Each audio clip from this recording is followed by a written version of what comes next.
J'ai vécu à Vienne il y a un siècle. Je suis aussi connu que Shakespeare ou Einstein. Des milliers de livres ont été écrits sur moi. J'ai exploré un continent inconnu, l'esprit humain.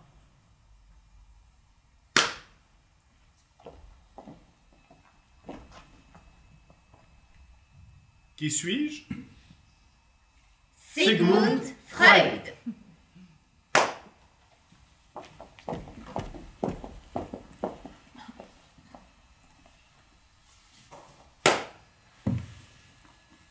J'ai choisi ce texte parce que ça parlait de la psychanalyse, ça m'intéresse. La psychanalyse, ça accompagnait un peu enfin, pas toujours, mais ça accompagnait mon parcours.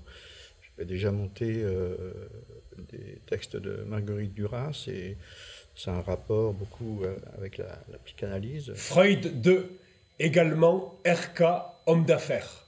Freud 3, également RF, homme d'affaires, et l'employé des chemins de fer. Dora, 17 ans, la Dora du Cadora.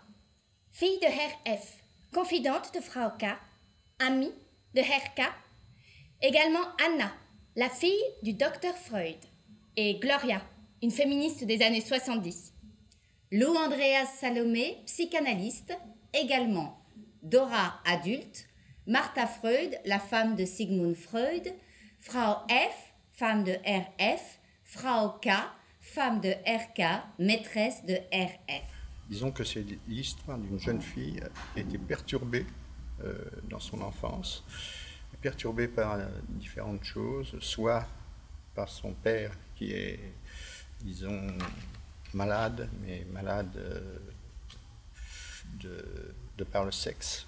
Je lui ai demandé d'être raisonnable, mais elle a poursuivi sur sa lancée dramatique. Quoi de plus naturel? Tu préfères le croire lui parce qu'elle et toi, vous êtes amants. Nous avons une amitié. Tout ce qu'il y a de plus honorable, ma fille. Moi, Frau K et son mari. Et maintenant, le mari et toi, vous vous êtes mis d'accord sur le prix de sa femme. Quel prix? Ta fille! Moi! Il veut m'utiliser comme tu utilises sa femme. Quelle idée délirante, monstrueuse.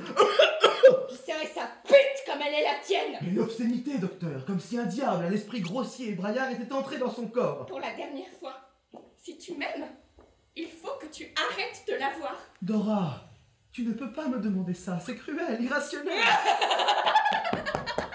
En fait, c'est une pièce qui parle beaucoup de la sexualité et du sexe, soit chez la fille, soit chez le père, et soit chez les autres. Tout le monde est embrouillé par le sexe. Oui, je préférais quand tu venais me voir pour m'apporter une pomme. Et je te donnais un livre ou une fleur. Et toi, tu me donnais beaucoup de baisers. Avec tes petites lèvres, tu couvrais mon visage de baisers. Entre deux petites gorgées de vin blanc, tu me donnais des baisers. Baiser, baiser. Il n'y avait que ce mot à la bouche, obstiné comme quand tu l'as bu. Oui, je préférais ça. Quand tu étais innocente et tu ne ressemblais en rien aux grandes personnes. Tu étais mon amour parfait, mon amour innocent. La plus belle chose qui m'arrivait tous les 2 jours. Et il y a 2 parties, en fait. Hein. Il y a la partie qui est moins, disons, tragique que la deuxième partie.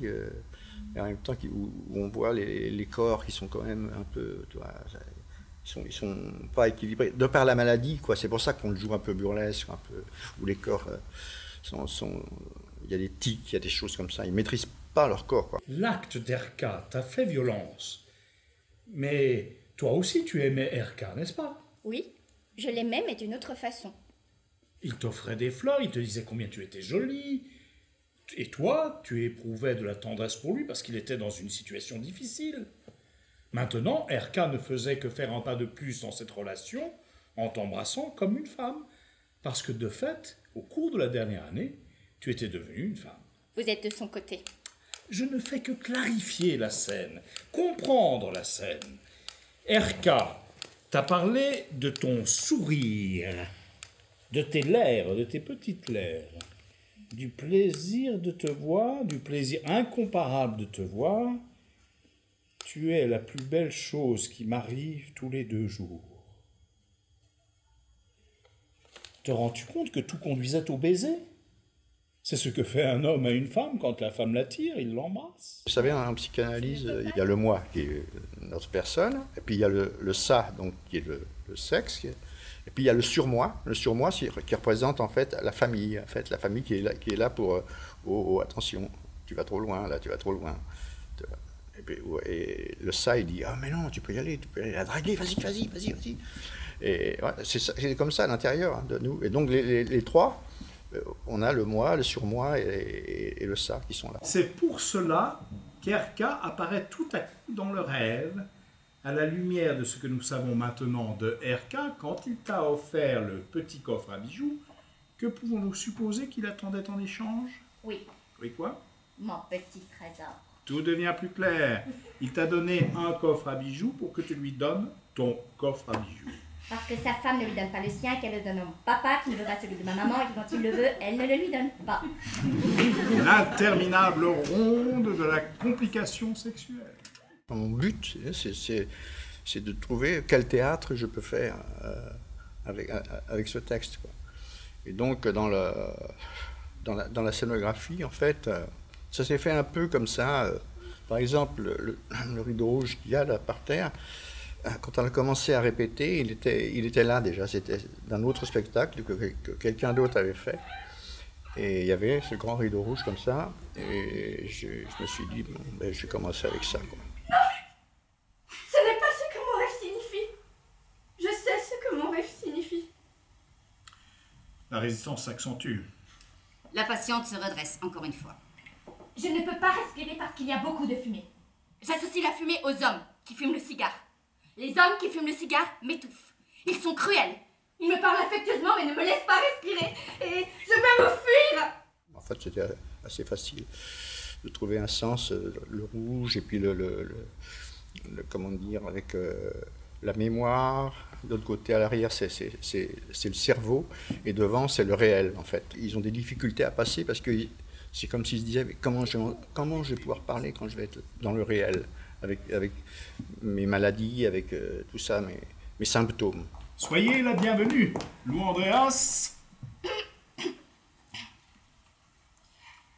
Merci, Anna. Je trouve qu'Anna est devenue très jolie.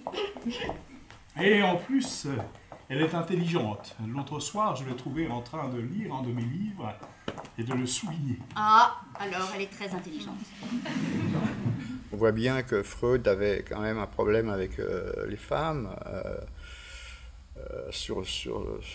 c'était presque une catégorie sous les êtres humains. Enfin, c'est un être humain, mais pas comme les hommes, les femmes quand même. Pour lui, il dit ce continent noir, ça lui fait peur. Le vagin, ça lui fait peur, tout ça lui fait peur. Vous voulez le vote? Oui, nous le voulons. Comme les hommes? Oui, enfin, comme vous. Bientôt, elles voudront avoir leur propre compte en banque, conduire des automobiles et même entamer des procédures judiciaires. Devenir ministre d'État. Bon, je ne sais pas si... Et pourquoi pas? Que ces mesdames phalliques sont assommantes. Revendicatrice. Pourquoi ne sont-elles pas plus... Douce et agréable. telles que sont les femmes par nature? Pourquoi les Noirs ne veulent-ils pas être esclaves? Il sent ce qu'il va trouver, il sent qu'il est sur des pistes de la psychanalyse, qu'il est en train d'inventer quelque chose. Et il va inventer quelque chose, mais cette chose, la psychanalyse, ça va être étrangère pour tout le monde pendant très très longtemps. Personne ne comprend rien à ça. Les femmes demeurent encore, à mes yeux, un mystère. C'est un grand cliché, non? Quand ça n'arrange pas les hommes de comprendre leurs femmes, ils disent « Ah, les femmes, c'est une autre espèce animale ». Un malheur général et diffus est le signe d'une bonne adaptation.